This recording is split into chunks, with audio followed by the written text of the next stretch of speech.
Assalamualaikum warahmatullahi wabarakatuh. Apa khabar anak-anak ustazah? Ustazah harap semuanya sihat. Okey anak-anak, hari ini kita akan belajar bidang sirah. Unit 3, tajuk dakwah Nabi Muhammad sallallahu alaihi wasallam. Okey anak-anak, kita akan belajar daripada muka surat 154 hingga muka surat 158. Okey, dakwah Nabi Muhammad sallallahu alaihi wasallam. Yang pertama, perhatikan dan fikirkan. Okey anak-anak, boleh lihat kursus pendakwah cilik. Okey anak-anak boleh lihat ada murid-murid dan guru. Okey, ini adalah sebuah kursus pendakwah cilik. Okey, persoalan di bawah. Siapakah pendakwah? Siapakah pendakwah? Okey, mari kita lihat muka surat 154. Okey. Maksud dakwah. Assalamualaikum kawan-kawan. Saya urus setia misi dakwah perkampungan orang asli. Pada hari ini, saya akan menerangkan cara dakwah Nabi Muhammad sallallahu alaihi wasallam. Suka saya ingatkan bahawa dakwah bermaksud menyeru dan mengajak umat manusia untuk beriman dan taat kepada Allah Subhanahu wa Ta'ala serta kembali ke jalan yang benar. Okey, itu maksud dakwah. Okey, Nabi Muhammad sallallahu alaihi wasallam berdakwah di Mekah secara sulit selama 3 tahun. Baginda berdakwah kepada kaum kerabat yang rapat dengannya terlebih dahulu. Setelah itu, barulah diperintahkan oleh Allah agar berdakwah secara terang-terangan. Okey, itu adalah kaedah dakwah Nabi, iaitu yang pertama berdakwah secara sulit dengan kaum kerabat, dan selepas itu barulah Allah perintahkan untuk berdakwah secara terang-terangan. Okey, boleh anak-anak? Okey, persoalan di sini. Tahukah anda Nabi Muhammad sallallahu alaihi wasallam berdakwah dengan pelbagai cara? Okey, kalau kita lihat di sini ada 2 cara. Okey, yang pertama dakwah secara lisan, iaitu nasihat, tazkirah, dialog, bercerita dan berdebat. Okey, manakala dakwah secara perbuatan, iaitu ziarah, memberikan hadiah, mengutuskan surat, menghantar utusan dan juga berakhlak mulia. Itu dakwah secara perbuatan. Okey anak-anak, okey, mari lihat info di bawah. Nabi Muhammad sallallahu alaihi wasallam berdakwah secara sulit berpusat di rumah Sayyidina Al-Arqam bin Abi Al-Arqam radhiyallahu anhu. Okey, itu tempat Nabi berdakwah secara sulit. Okey, mari kita lihat muka surat 156. Baca dan fikirkan. Tentangan kafir Quraisy terhadap dakwah Nabi Muhammad sallallahu alaihi wasallam. Tentangan ialah penolakan kafir Quraisy terhadap dakwah Nabi. Okey, yang pertama, mereka fitnah, okey, iaitu orang Quraisy menuduh Nabi Muhammad sallallahu alaihi wasallam sebagai gila, ahli sihir dan pendusta. Mereka mendakwa Nabi Muhammad sallallahu alaihi wasallam ialah pemecah belah masyarakat dan pemutus hubungan silaturahim. Okey, itu adalah fitnah yang dilemparkan kepada Nabi Muhammad sallallahu alaihi wasallam. Okey, yang kedua, pemulauan. Okey, iaitu orang Quraisy menghalang aktiviti berjual beli dan semua bentuk komunikasi dengan kaum muslimin termasuk perkahwinan. Tindakan itu menyebabkan kaum muslimin mengalami kelaparan dan semakin tertekan. Pemulauan berlarutan selama hampir 3 tahun.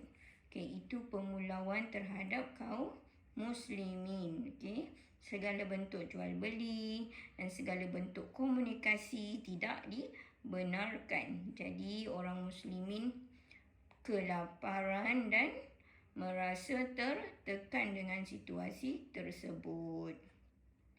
Okey, yang ketiga, penyiksaan. Okey, terdapat pelbagai siksaan yang dilakukan terhadap kaum muslimin seperti dijemur di padang pasir dan diletakkan batu yang besar di atas dada mereka seperti yang berlaku kepada Sayyidina Bilal bin Rabah.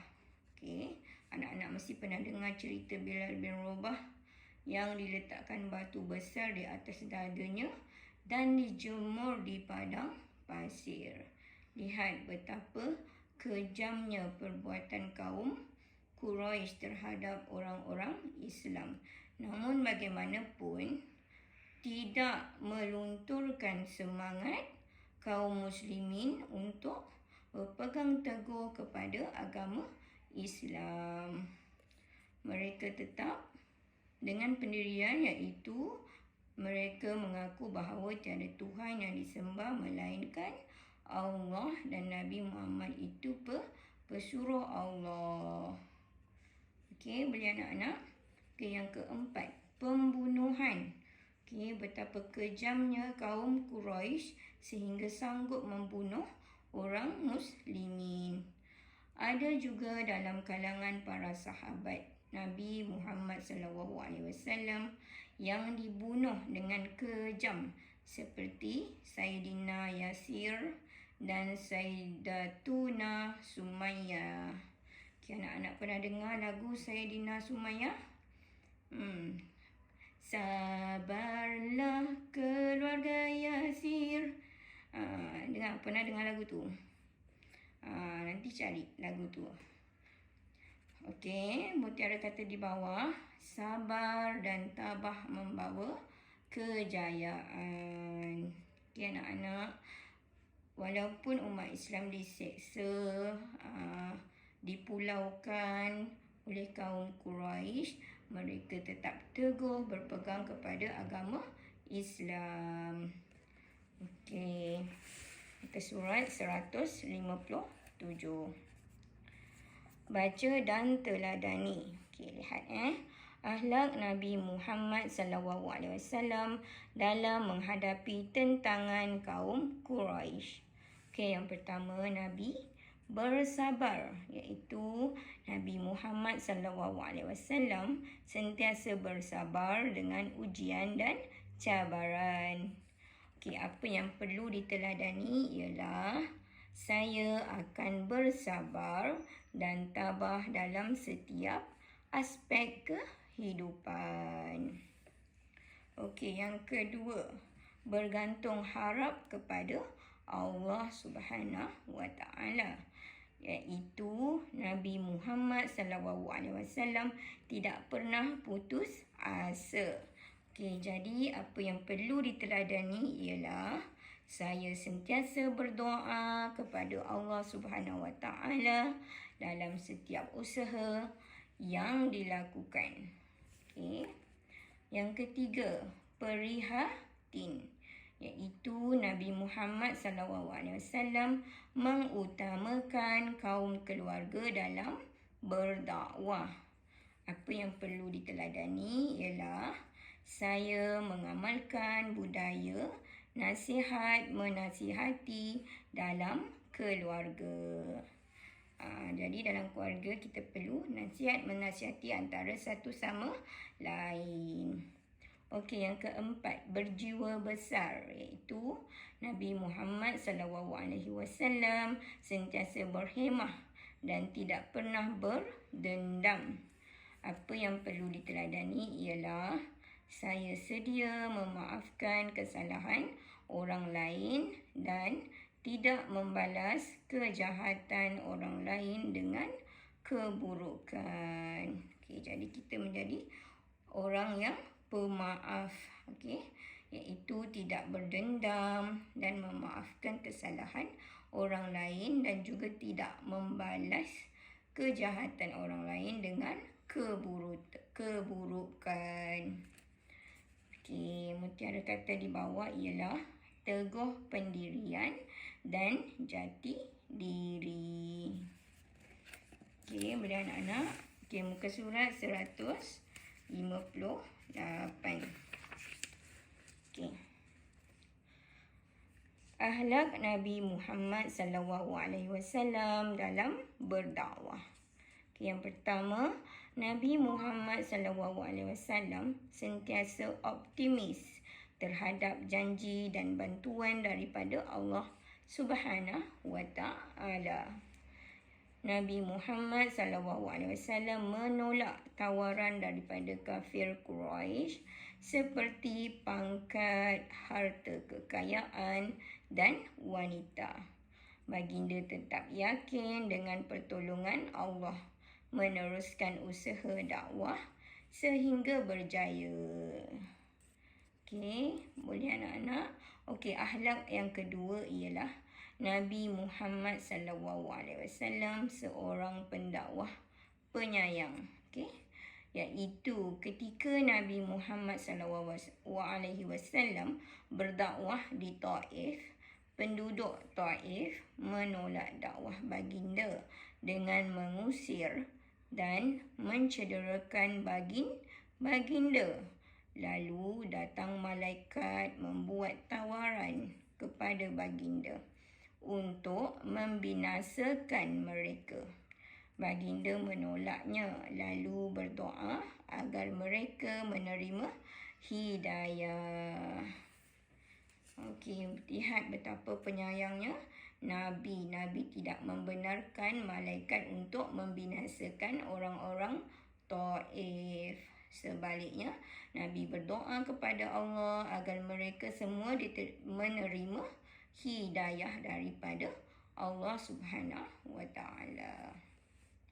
Okey, yang ketiga, Nabi Muhammad SAW seorang pemaaf, okey, iaitu semasa peristiwa pembukaan kota Mekah, baginda telah membebaskan penduduk Mekah yang pernah melakukan kejahatan kepada baginda dan memaafkan mereka. Okay, lihat Nabi seorang yang pemaaf, tidak berdendam dan baik hati. Okay, macam itulah anak-anak. Okay, ini akhlak-akhlak Nabi yang sepatutnya kita contohi dalam kehidupan. Okey, Ustazah rasa sampai di sini saja pembelajaran kita pada kali ini. Ustazah harap anak-anak boleh faham dengan apa yang Ustazah ajarkan. Okey, terima kasih. Assalamualaikum.